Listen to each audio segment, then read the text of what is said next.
പെരിഞ്ചല്ലൂരിന്റെ മണ്ണിൽ മാന്ത്രിക വിസ്മയമൊരുക്കി മലയാറാട്ടിന് തുടക്കമായി. മനയുടെ അകത്തളങ്ങളിൽ അതീവ രഹസ്യമായി ഉപാസിച്ചു പോരുന്ന മന്ത്രരൂപങ്ങൾ കോലസ്വരൂപങ്ങളായി കൺമുന്നിൽ തെളിയുന്ന ആത്മീയ മുഹൂർത്തത്തിന് തുടക്കം കുറിച്ചുകൊണ്ട് ഭക്തിനിർഭരമായ ഉച്ചബലി നടന്നു.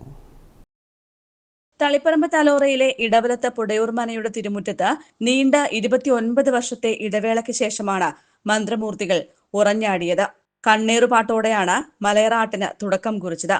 സൂര്യൻ ആകാശമധ്യത്തിൽ നിൽക്കെ ഉച്ചബലിയും നടന്നു. ദേവതകളുടെ പ്രീതിക്കായി നടത്തുന്ന അപൂർവങ്ങളിൽ അപൂർവമായ ഉച്ചബലി കണ്ടുനിന്നവർക്ക് പുണ്യദർശനമായി.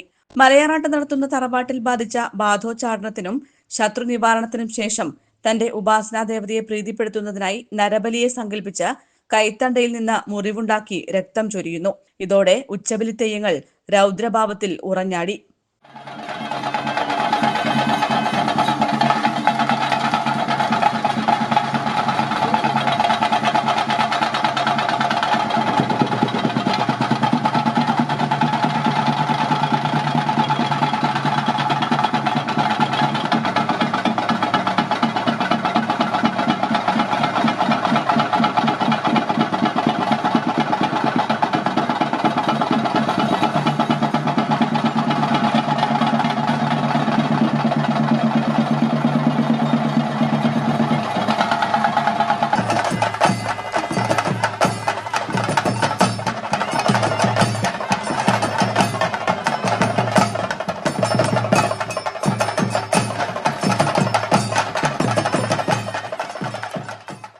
ഉച്ചബലിയുടെ കാരാണങ്ങൾ എന്ന വികൃതിക്കോലങ്ങളും കെട്ടിയാടി.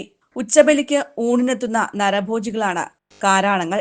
കർമ്മം കഴിഞ്ഞ് ഉച്ചബലി തെയ്യം അവിടെ കിടക്കുകയും കോടിവസ്ത്രം പുതപ്പിച്ച് എടുത്തുകൊണ്ടു പോവുകയും ചെയ്യുന്നു. ഇത് അയാളുടെ മരണത്തെ സൂചിപ്പിക്കുന്നു. ഇതോടെയാണ് ഉച്ചബലി പൂർണ്ണമാകുന്നത്. വാക്കിനും മന്ത്രത്തിനും അതീതമായ ശക്തിവിശേഷം മണ്ണിലേക്ക് ഇറങ്ങി വരുന്ന പഴമയുടെ പെരുമയും ആചാരങ്ങളുടെ തനിമയും ഒത്തുചേരുന്നതാണ് മലയറാട്ടും അനുബന്ധ ചടങ്ങുകളും.